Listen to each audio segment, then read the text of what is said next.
인생이 꼬여서 하나님마다 불통하는 삶을 청산하려면 예술 믿고 없었고 예술 다시 태어나야 됩니다.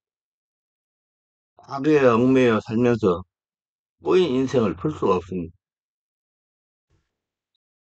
교회 예배당에는 예술 믿는 사람의 전도를 받고 예수님 만나 꼬인 인생과 운명과 팔자가 바뀐 사람들이 많습니다. 이들은 하나같이 운명이 바뀌어서 예수님 운명을 살아가는 사람들이 되었습니다. 성경은 예수 믿고 운명이 바뀐 사람들, 즉 자기 삶을 뛰어넘어 남의 생명을 살리는, 남을 위해 사는 사람들을 기록한 책이고, 교회비당은 남을 살리기 위해서 배우고 실천하는 곳입니다. 한마디로 예수님의 사랑을 실천하는 곳입니다. 하나님께서 인간을 쓰실 때 바로 쓰시지 않습니다. 그 사람을 변화시키는 후에 바꾸시는 후에 쓰십니다. 예를 들어 운전할 줄 모르는 사람에게 차를 사주게 되면 차를 사주는 것이 그에게 해가 됩니다. 이처럼 내가 준비되어 있지 않은 상태에서 쓰임을 받게 되면 오히려 나에게 해가 되기에 하나님은 나를 변화시키고 바꾸려고 하십니다. 그럴 때 변화의 과정이 있습니다. 즉 환경이 변화되어 내가 변화되는 게 아니라 환경이 변화되기 전에 변화되고 바뀌는 순서가 있습니다. 그 첫째가 보는 것입니다. 사람이 변화되어 바뀌기 시작은 보는 데서부터 시작합니다. 보는 눈도 세 가지입니다. 첫째, 육신의 눈, 둘째, 마음의 눈, 셋째, 영의 눈입니다. 육신의 눈은 현재를 보는 눈으로 현재 환경과 물질, 모습 등을 봅니다. 그래서 육신의 눈이 강한 사람은 물질 중심의 삶을 살게 되고 현재의 삶을 중요시합니다. 그리고 마음의 눈은 과거를 보는 눈으로 지각이라고도 합니다. 마치 공부를 많이 해서 지식 수준이 높으면 사물을 이치에 따라 보는 것입니다. 물론 마음의 눈이 강해야 합니다. 그러나 마음의 눈으로 세상을 보게 되면 자기 중심적인 사람이 되고 합니다. 영의 눈은 미래를 보는 눈으로 영적 세계를 보는 눈입니다. 이 눈이 열려야 하나님이 보입니다. 하나님의 세계가 보이고 하나님의 계획이 보이고 하나님의 말씀도 보입니다. 그래서 하나님께서 인간을 부르시고 하나님의 자녀 삼으실 때 제일 먼저 하시는 것이 그 사람의 영의 눈을 열어주시는 것입니다. 그때부터 사람은 변화되기 시작하는 것입니다. 근데 영의 눈이 열리는 것은 성령으로 세례받고 성령 충만받고 성령으로 진리를 깨달을 때 영의 눈이 열리는 것입니다. 성경에 쓰임 받던 사람들은 다 영의 눈이 열렸습니다. 아브라함, 이삭, 야곱, 요셉, 구약의 사람뿐 아니라 신약에서도 마찬가지입니다. 그 대표적인 사람이 사도 바울입니다. 사도 바울은 예수님을 보기 전에는 예수를 핍박하는 사람이었습니다. 신약의 최초로 순교한 사람이 스데반인데 이 스데반을 죽인 사람이 바울입니다. 바울이 육신의 눈과 마음의 눈으로 스데반을 보았을 때 그의 모든 말은 거짓이었습니다. 그 다음에 바울은 당대 최고의 학문인 헬라 학문과 히브리 학문을 통달하여 성경에 통달한 사람이었습니다. 그럼에도 그는 영의 눈을 뜨지 못하여 스데반의 모든 말이 거짓말로 들렸던 것입니다. 그러던 바울이 다메섹 도상에서 예수를 만났고 아나니아를 통해 안수를 받아 그 눈에서 비닐이 벗겨지고 영의 눈이 떠지니 미래에 자신이 어떠한 사역을 하게 될지를 보게 되는 역사가 나타납니다. 그 미래의 현실을 보게 된 것입니다. 그 후로 바울은 복음을 증거하다가 수많은 환란과 죽을 고비를 넘기지만 영의 눈으로 영의 세계를 바라보고 미래적 현실을 보았기 때문에 모든 환란도 핍박도 이겨나갔습니다. 민수기 22장 이후에는 발람에 대한 말씀이 나옵니다. 모압 왕 발락이 이스라엘 백성이 요단 동편 땅을 점령하는 것을 보고 두려워하여 발람을 찾아가 이스라엘 백성을 저주하라고 합니다. 발람은 물질의 눈이 어두워 하나님 명령을 어기고 발락을 따라갈 때 하나님의 사자가 길에서 발람을 죽이려고 합니다. 이때 발람의 나귀가 천사를 보고 앞으로 나가지 않자 영의 눈이 뜨이지 않은 발람은 나귀를 때립니다. 그때 나귀의 입을 열려 발람을 책망하고 발람의 영적인 눈을 뜨이게 됩니다. 이처럼 영의 눈을 뜨지 못하면 발람이 나귀를 때리듯 인생들이 환경과 처지를 때리고 원망합니다. 그러므로 이러한 잘못된 원망이나 불평하지 않기 위해서 영의 눈이 열려야 됩니다. 성령으로 세례받고 성령으로 충만 받아야 됩니다. 열왕기 6장은 엘리사와 그 사환 게하시의 내용이 나옵니다. 영의 눈을 뜨지 못하게 한 게하시는 아람 군대에 둘러싸인 것을 보고 두려워하지만 엘리사의 기도로 영의 눈이 열리자 아람 군대보다 더 많은 하나님의 군대가 있는 것을 보게 됩니다. 이처럼 영의 눈이 열리지 않으면 현실의 두려움에 빠져서 허우적거리게 됩니다. 영의 눈이 열려야 됩니다. 그때 요단강 너머가 보입니다. 하나님 나라가 보입니다. 그때 미래의 현실이 보이고 그럴 때 어떠한 현실보다 이기며 나갈 수 있는 것입니다. 또 자신의 진면모를 보게 됩니다. 그러나 이러한 영의 눈은 내 노력으로 열리는 게 아닙니다. 성령이 열어줘야만 가능합니다. 물론 내가 무엇을 보내놔도 중요합니다. 하하가 선악과를 바라보니 선악과를 따먹는 죄를 잉태하고 났습니다. 그 엄청난 믿음의 사람이 다윗이 벌거벗은 바스바를 보는 순간 다윗은 바스바를 범하고 우리아를 죽이는 죄를 잉태하고 말았습니다. 그렇게 사람은 볼 것과 보지 보아야지, 말아야 할 것을 잘 구별해서 봐야 됩니다. 그래, 영적 세계를 바라보는 눈은 하나님이 열어주셔야 하는 겁니다. 그렇게 영의 눈이 열려 영적 세계를 보는 사람에게는 생각의 변화가 일어납니다. 그러나 사람의 생각이 내 뜻대로 되는 것은 아닙니다. 이것 역시 하나님께서 변화시켜 주셔야 됩니다. 오늘 말씀은 아무 재미있는 표현이 반복적으로 등장합니다. 조금 있으면 너희가 날 보지 못하겠고 또 조금 있으면 나를 보리라 하시니 제자동 서로 말하되 우리에게 말씀하신 바 조금 있으면 나를 보지 못하겠고 또 조금만 있으면 나를 보리라 하시며 또 내가 아버지께로 가미라 하신 것이 무슨 말씀이냐 하고 요한복음 16장 16절 22절. 그래서 제자들이 이렇게 묻습니다. 조금 있으면이란 말씀이 무슨 말씀이냐? 무엇을 말씀하시는지 알지 못하겠노라. 요한복음 16장 18절.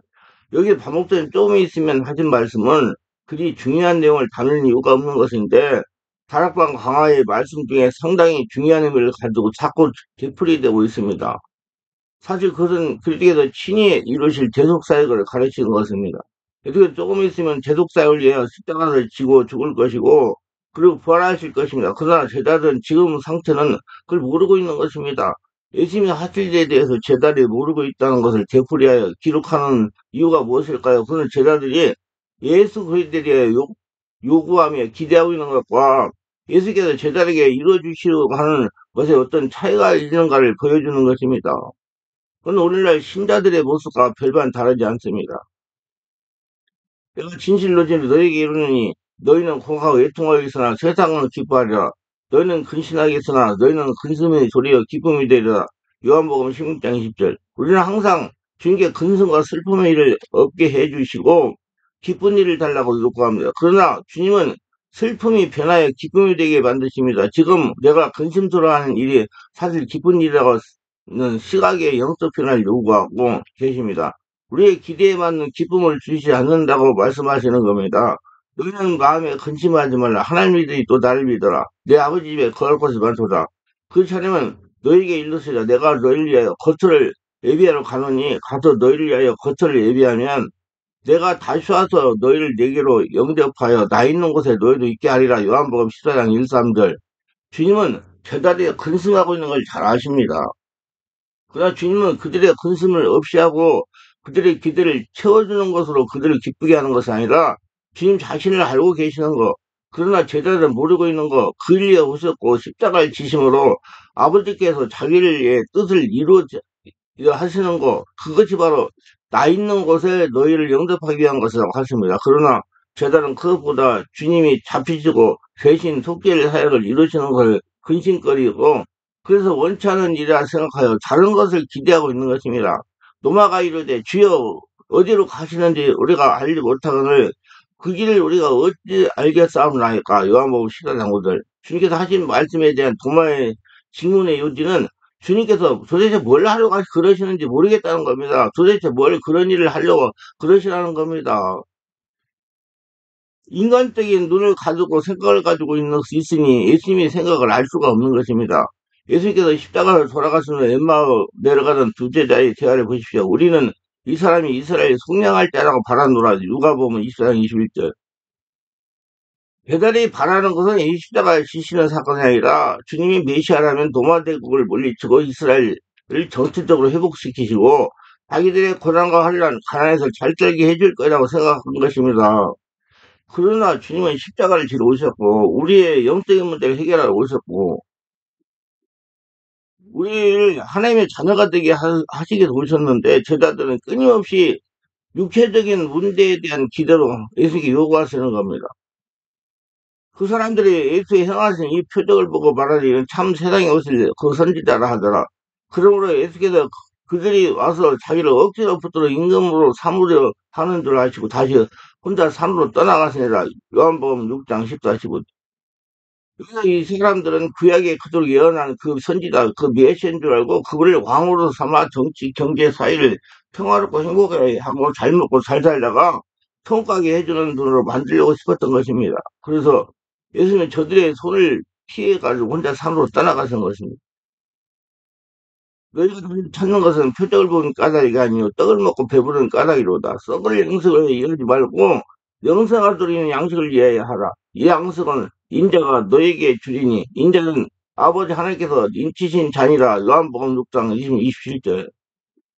예수님 스스로 자기를 메시아라고 선언하고 계시고 사람들도 그분이 메시아인가 보라 기대하고 있었습니다. 그런데 메시아에 대한 기대와 내용이 서로 다른 것입니다. 예수님이 십자가를 지시어 세상들을 청산할 생각하고 계셨고 인간들은 끊임없이 저들이 세상 생활의 필요를 해결해 주실 분을 요구하고 있었습니다. 그러니까 여러분 자기 인생 꼬이려고 해결하려고 그러면요 육적인 생각을 가지고 있으면 해결할 도리가 없어요. 성령으로 거듭난 영의 눈이 열어가지고 영적인 세계를 보고 영적인 생각을 가져가지고 영의 세계를 알고 영적인 눈으로 육을 바라봐야 그때 자기 문제가 보이고 어떻게 해야 꼬인 인생이 풀리는가를 알 수가 있는 것입니다. 그래서 성령으로 거듭나야 된다는 얘기예요. 표적하기 되게 하나님이 어떤 분이 이제 들으는 계시적 역사이지만은 고전하기도 그것만이 신자의 유일한 기대와 신앙의 내용이 되는 건 비극이었습니다. 우리는 예수님 믿으면 애들도 잘 되고 우리도 잘 되고 모든 것을 잘 될 줄 알았노라. 이것은 신앙이 아닙니다. 이들의 영적 변화가 있어야 되는 것입니다. 한 차원 깊은 영의 세계를 보고 육의 세계를 내려다 보는 눈이 열려야 된다 그 말입니다. 그래야지 꼬인 인생이 풀리는 거예요. 그래서 거듭나지 않고는 여러분 꼬인 인생 풀지 못합니다. 예수를 믿으면 근심하고 애통하며 걱정하는 것들이 기쁨의 환경으로 바뀌는 것이 아니라 그런 시각이 영적으로 달라지는 변화, 그것을 신앙이라고 하는 것입니다. 믿기만 하면, 기도만 하면 알라딘 램프의 거인처럼 나타나 다 해결되는 거라 그건 신앙이 아닙니다.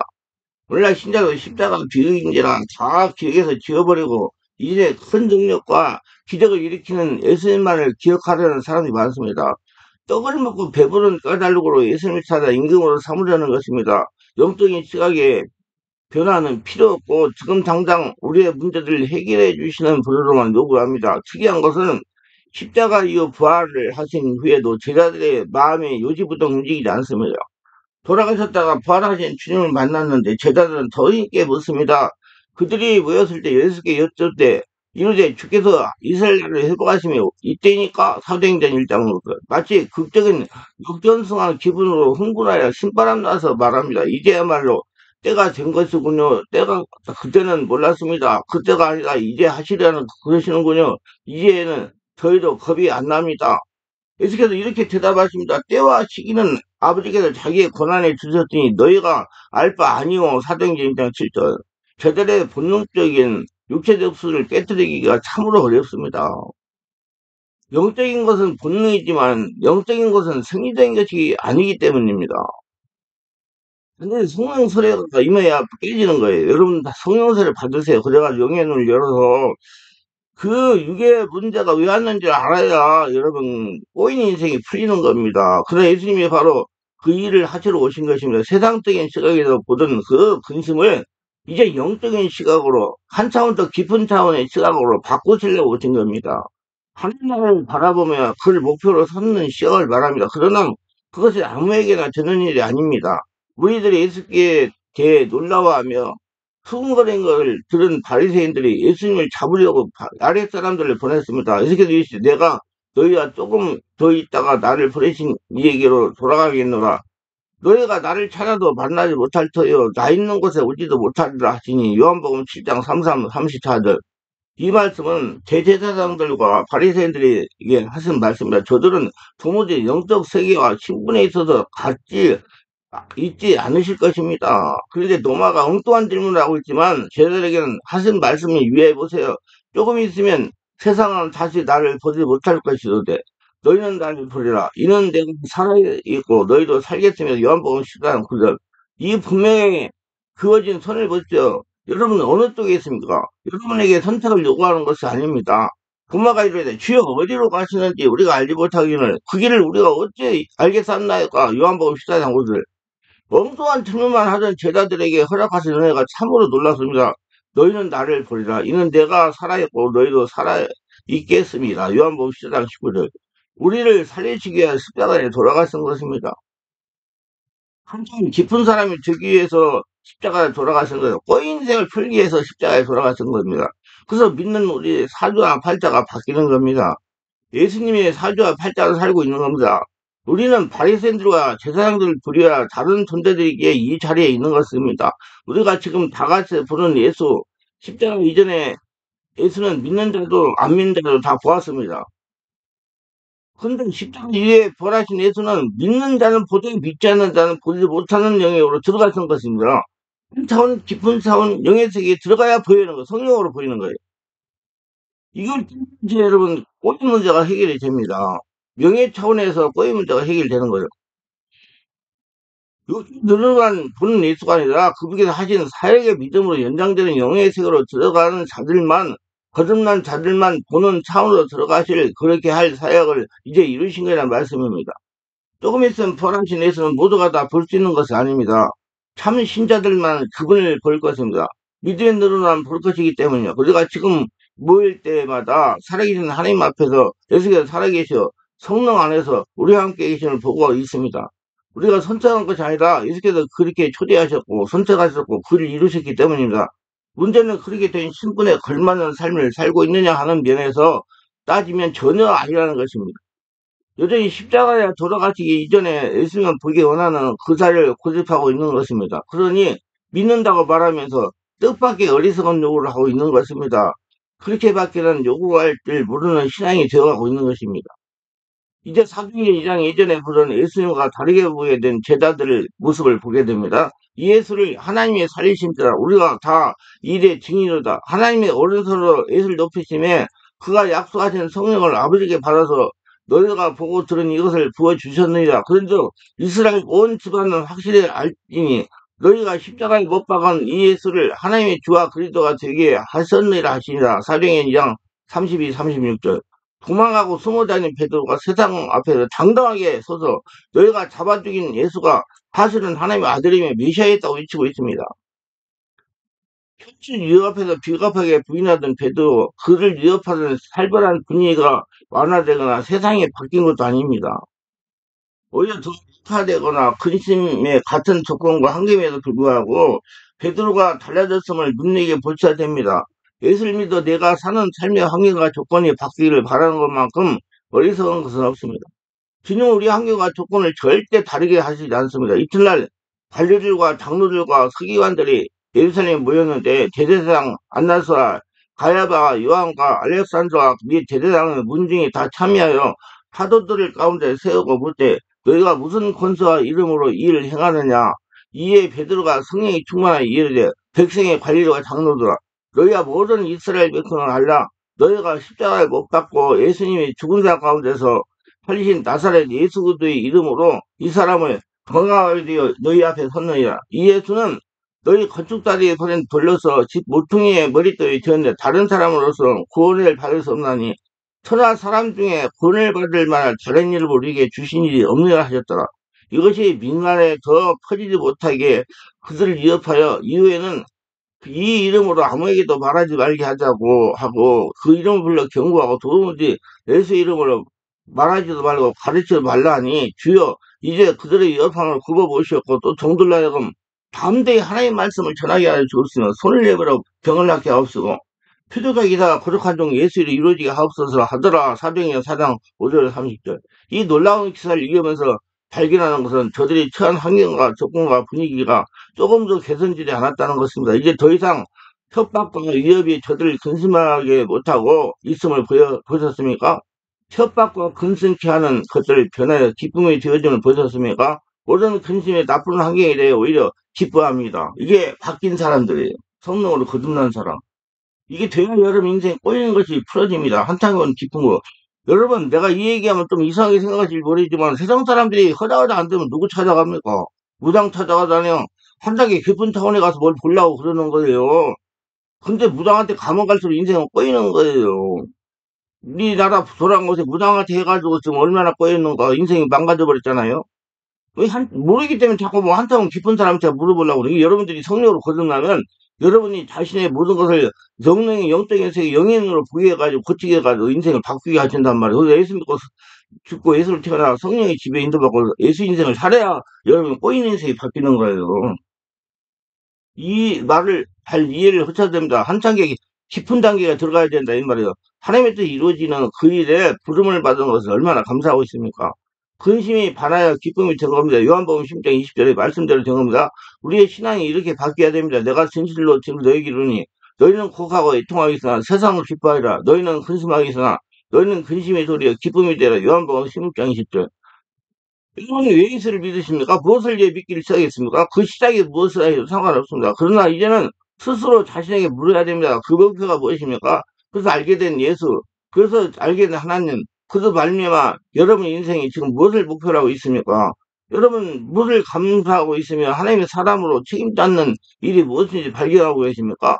주를 믿는 일에 지금도 내 지혜가 높든 낮든 부자이든 가난한 전혀 상관이 없습니다. 하나님께서 지금 나를 세상적으로 곤란스러운 환경 속에 보내셨을 때도 내가 하나님의 사람으로 사는 데는 방해가 될 것을 허락하지 않으셨음을 믿으셔야 됩니다. 하나님께서 내가 감당하는 삶을 통해서 무엇을 나타내시기 원하시며 무엇을 증거하시기 원하시며 무엇을 하려 하시는지 끊임없이 물으며 거기에 충성과 순종과 인내를 약속하는 자세를 가져야만 됩니다. 그것이 부활하신 예수님을 만나는 신자의 책임입니다. 각자의 인생과 삶, 처한 환경과 조건, 예수님의 사주와 팔자와 운명으로 바꿔준 사람으로서 더 이상 세상 사람들과 같이 살아서는 안 되는 것입니다. 그래서 성령으로 거듭나서 영혼을 일러가지고 한참 깊은 차원이 되어야 꼬인 인생이 풀리고 여러분 삶이 윤택한 삶, 천국의 삶을 살아갈 수가 있는 것입니다. 진리를 바르게 깨우시고 이제 꼬인 인생 푸시고 은혜가 충만하시기를 바랍니다. 기도합니다. 오늘도 저희 설교를 끝까지 들어주신 분들 축복하옵소서. 특별하게 구독, 좋아요, 알람 설정, 공유하시는 분들을 축복하시고 성령 세례받고 충만받아서 한참 더 깊은 사원에 들어가서 자기 인생의 꼬인 문제를 바르게 알고 성령의 역사를 은혜로 풀어서 하나님의 축복 속에서 새 출발하는 복진자들이 다 되도록 도와주셔서 예수님 이름으로 기도합니다. 아멘.